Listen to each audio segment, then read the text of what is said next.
Former President of Nigeria, Olusegun Obasanjo, recently shed light on a significant aspect of his administration during an extensive interview with the cable. In this interview, he reviewed a crucial phase of his government or his governance, particularly concerning ministerial authority and financial approves.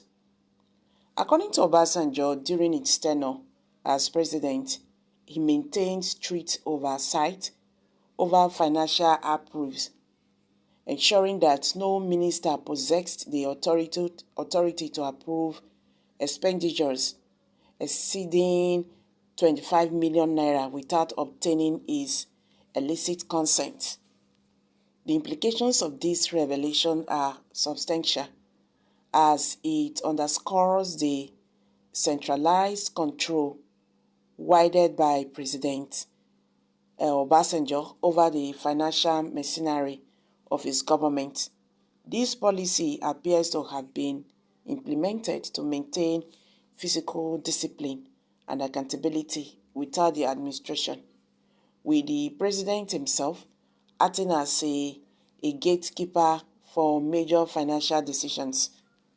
One specific instance that drew Obasanjo's attention during the interview was the case of Ogunlaye, the former Minister of Power and Steel.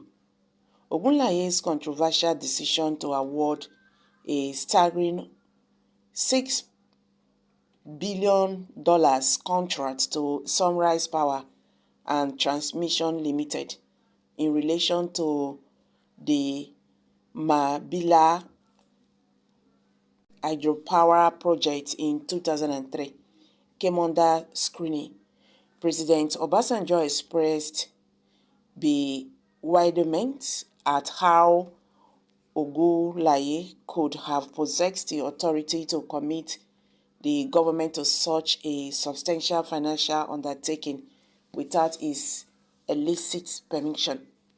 Sunrise Power's involvement in the Mabila hydropower project has since become the subject of arbitration proceedings at the International Chamber of Commerce (ICC) in Paris, in France. This contentious legal battle revolves around allegations of contract breaches by the Nigerian federal government. Sunrise Power initially sought compensation amounting to $2 to $3 billion, arguing that it had incurred significant expenses on financial and legal consultants before the contract was ultimately abandoned. In a subsequent arbitration, the Sunrise Power sought a $400 million settlement based on the terms of an agreement reached with the federal government in 2020 to resolve the ongoing dispute. The fact that such a dispute exists, coupled with President Obasanjo's revelation about the limitations placed on ministerial financial approval during his presidency, raises significant questions about the circumstances surrounding the $6 billion contract awarded to Sunrise Power. President Obasanjo's resolute stance on this matter is evident in a statement during the interview. He firmly ascertained that he had never granted permission for the $6 billion project to proceed and emphasized the need for a thorough investigation. He even expressed his readiness to testify before a commission of inquiry if one were established to probe the issue. So guys, what's your take on this? You've all heard it now. The former president of Nigeria, Olusegun Obasanjo, recently shed light on a significant aspect of his administration during an extensive interview with the cable.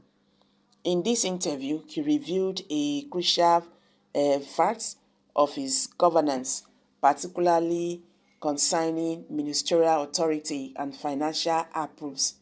According to Chief Obasanjo, during his tenure as president, he maintained strict oversight over financial approves, ensuring that no minister possessed the authority to approve expenditures exceeding 25 million naira without obtaining his illicit consent.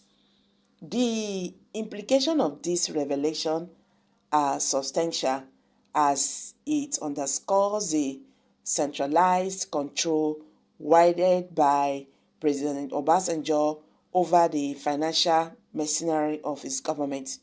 This policy appears to have been implemented to maintain fiscal discipline and accountability within the administration, with the president himself acting as a gatekeeper for major financial decisions. One specific instance that drew Obasanjo's attention during the interview was the case of Olu Ogulaye, the former Minister of Power and Steel. Ogulaye's controversial decision to award a staggering $6 billion contract to Sunrise Power and Transmission Limited in relation to Mabila hydropower project in 2003 came under screening. President Obasanjo expressed bewilderment at how Ogulaye could have possessed the authority to commit the government to such a substantial financial undertaking without his illicit permission. The Sunrise Power's involvement in the Mabila hydropower project has since become the subject of arbitration proceedings and International Chamber of Commerce (ICC) in Paris, in France. This contentious legal battle revolves around allegations of contract breaches by the Nigerian federal government.